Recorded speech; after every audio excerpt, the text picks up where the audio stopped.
worst politician currently in office. If you don't mind, I'll take the lead on this because I would like to try to pronounce this name for my choice. Okay. I don't want any spoilers. For Canada's worst politician currently in office, I have the leader of the minority party, and tell me if I've got this pronounced correctly. Is it asshole? Yeah, you nailed it. All right, excellent. I've heard perfect pronunciation.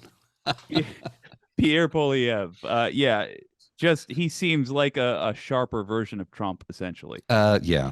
A sharper version, but a wimpier version. A little less racism too. A little less, yeah. A little less outward racism. Yeah. Fair enough. Much more dog whistle, like he speaks Anglo-Saxon. He literally said that in a Jordan Peterson interview. I mean, to begin with, he's doing a Jordan Peterson show. He says, I speak in simple, plain Anglo-Saxon terms. Who says that? Yeah. Come on. I famously order a coffee. I'm like, now you'll have to excuse me. I'm speaking Anglo-Saxon. Oh, Christ. Right. Today I feel Poilievre for 100 reasons. Poilievre, yeah, definitely. I'm going to go another route. It's the Premier of Saskatchewan, Scott Moe. Ooh, okay. Yeah. It's hard. I can't argue with that. He is not a good person. 3 DUIs and one where he killed someone. One where he killed a woman. Okay. Yeah. Well, that'll do it. But in Canada, we have this dynamic, right, where Alberta and Saskatchewan are sort of like the Texas and Alabama, Texas and Mississippi, and Alberta is the Texas with a little Floribama in there, though. At the same time, a little bit of that.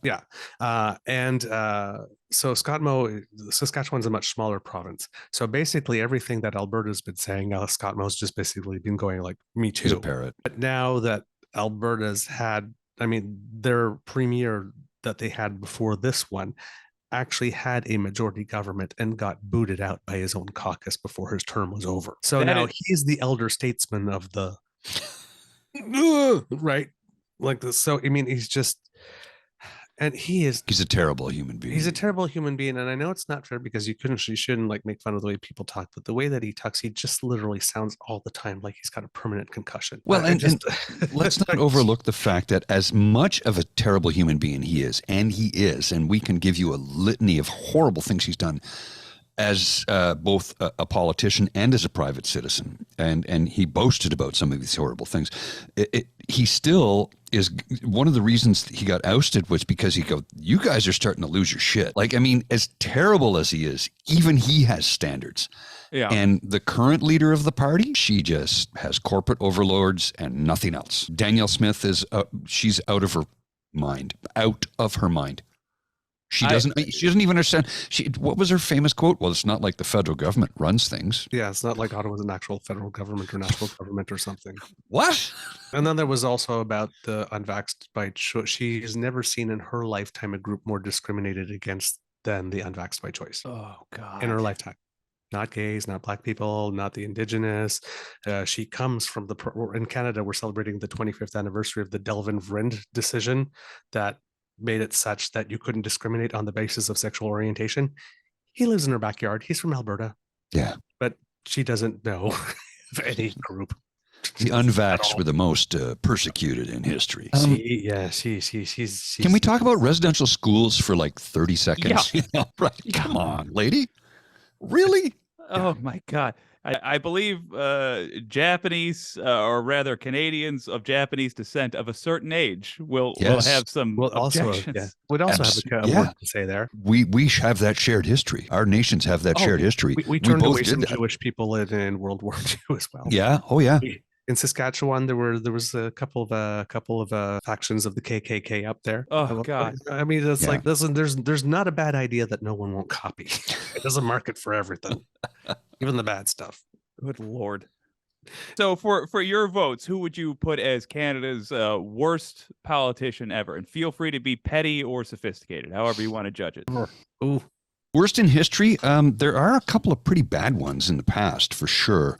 I don't think anybody's been quite the raging, gaping a-hole that this guy's been, no.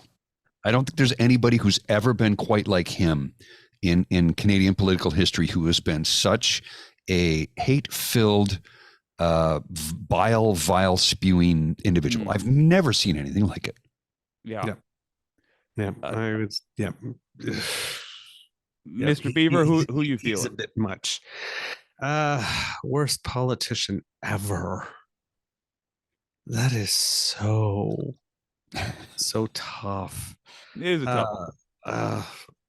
The first one that comes, but it's so easy, but it's not because he was a politician. He was just a sad, terrible human. That guy in Saskatchewan, Colin, whatever his last name was. Thatcher. Oh yeah. Colin Thatcher, He murdered his wife. He murdered his wife. Okay. Well, I'm a pretty terrible person. That's pretty bad. That's pretty bad. Yeah. I'm going to go ahead and cross out Rob Ford. Yeah. Change my answer. He was just a mayor, though. So right. So. I mean, but he's still a politician. True. Yeah. No, and mayor of the biggest city in the country too. Yeah, I would say the worst one is Stephen Harper, though, objectively. The number of times he's been overturned by the courts. I mean, he was overturned on trying to make a Supreme Court appointment. He broke the Constitution in trying to name a Supreme Court. He's the first leader found in contempt in the entire Commonwealth of his own parliament. He's had, the liberals talk all the time, the conservatives talk all the time about liberal corruption, but there's been not one police investigation into this government. They've had so many. They've had people charged. They've had people tried. They've gone to jail, guilty in courts to committing election fraud in their first ever election in terms of spending. And then they tried to keep the $1 million that they stole, and then were forced to give that back too. They've had a cabinet minister go to jail. Okay. Yeah. He tried to ruin the census. That's another thing. Yes, that he did first. That you guys then tried to do in the site. He tried to screw up the census. I gotta hold on to my one thing I can be angry about getting imported from Canada for that one. And boy, did the Republicans pick up the ball and sprint with it. I mean, they ran with that one. USA's worst politicians ever. I think we all know where that's going to go. And currently in office for both of you. I'll just rip this Band-Aid off for me. Worst ever, Donald Trump, currently in office. Mitch McConnell, because I agree with you. I think he's one of the most skilled politicians ever in the United States. He just, works for the devil. If only he used his powers for good. Yeah. Only. I'm just gonna say real simple. Ditto. Like ditto. Okay. I'm gonna go a little different because yes, Trump is absolutely the worst, obviously, but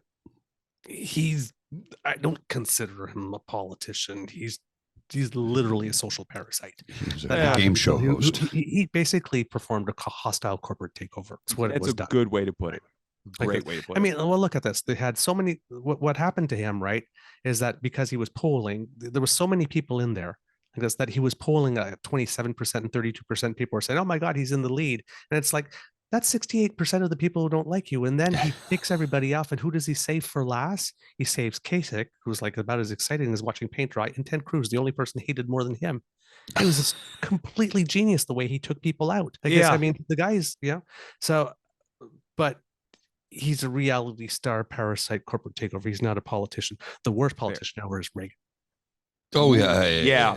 Reagan. Yeah. The 40 years of all that trickle down stuff and downloading corporate taxes onto the people, that started with him, took him forever, right? We just went through COVID. Okay. I'm gay. I've had my pandemic. Thank you very much. 1980. And I watch it. Everything for us. I had all the feels, right down to the Republican president at the time who wouldn't say the word and do anything about it. Took him so long to say the word AIDS. Okay. So long to say it. He let people die because he didn't care, because the people that were dying were not him. And also did not allow people to be at their loved ones' bedsides. Yeah, that alone. But the fact that he actually also caused a lot of those deaths by the fairness doctrine too, and just you name it, he's terrible. I gotta Fox News because of him. I gotta say, it would be difficult to make me change my vote from Trump for worst ever. But if there was going to be somebody that would take that, it would be Reagan. And the case you made, there's 4 decades of consequences that we've seen, and just even him, just the Reaganomics, the fallout from that it just devastated literally the middle class. Completely. It wiped it out. Like, you have to look at Eisenhower during his tenure, a Republican president who had the corporate tax rate was at 90% at the time. Thank you. Yes. Would you please again, tell my countrymen this? A Republican president, the supreme Allied commander, the guy who ran D-Day, had a 90% corporate tax rate. And he did that. He raised it because he says this is what we need to do to get our country back on track. It helped build up the middle class. It helped unions were strong. Union jobs were strong. Manufacturing. Well, we knew that was eventually going to go away anyway because people are allowed to be corporate greedy. And I can go on for hours on that stuff alone. But yeah, I think Eisenhower was at the last great Republican president. Yep. Great Republican president. You've made a good point with Reagan. And the way they sell it, right? They sell it and go in like, well, why is it fair that somebody who earns that much money and worked that hard to become a multimillionaire should have to pay that much money in tax? What happens if you become a multimillionaire? That's never going to fucking happen. It's never going to happen.